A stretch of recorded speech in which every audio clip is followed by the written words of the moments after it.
सुबह ही जाएंगे। सर अभी 11 बजे रात में नहीं, हम 11 बजे रात में नहीं जाएंगे। आपको लगता हो हाउस अरेस्ट कर लीजिए। ने कल हमें बुलाया है और हम कोर्ट के सम्मान के लिए कल के लिए आ गए।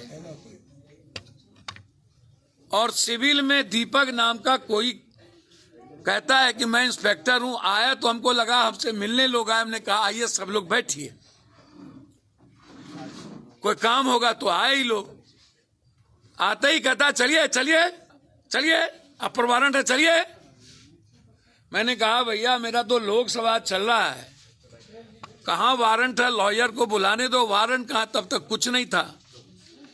तब 15 मिनट के बाद कोर्ट का जो एक आदेश निकला है कुर्की का, तो वो कुर्की जाके करे।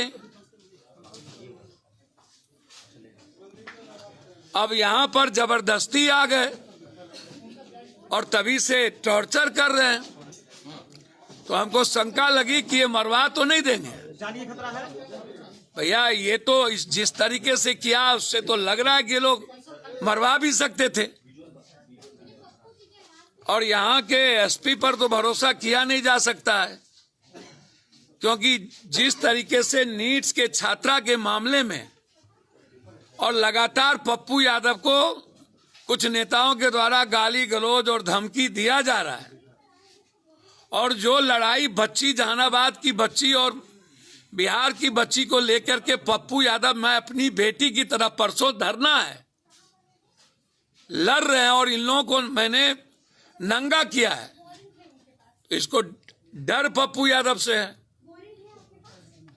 तो पप्पू यादव को इस तरीके से टॉर्चर लगातार करना, हम तो नीतीश बाबू से भी कहेंगे और सम्राट जी से भी। बदले की भावना से, बदले की भावना उससे आप पूछिए कि वारंट है, देख लीजिए। मेरे यहाँ वो कैसे आ सकते हैं, खुर्दा की कुर्की का है तो जाए कर ले। मेरे यहाँ वो कैसे आ गए बिना वारंट के? क्या कहा आते हैं लोगों ने? चलिए, हमको लगा कौन आ गया मारने के लिए भाई। हम बोले भैया कौन है आप? अपर वारंट है चलिए, मैं दीपक कुमार हूं। हमने कहा सिविल में कैसे आ गए? भैया बहुत हटवा, मैं स्पीकर साहब से आग्रह करूंगा कि हमें और गृह मंत्री अमित जी से और बिहार के तमाम नेताओं से कि एक एमपी की जान बिहार में खतरे में है, पुलिस कुछ भी कर सकती है।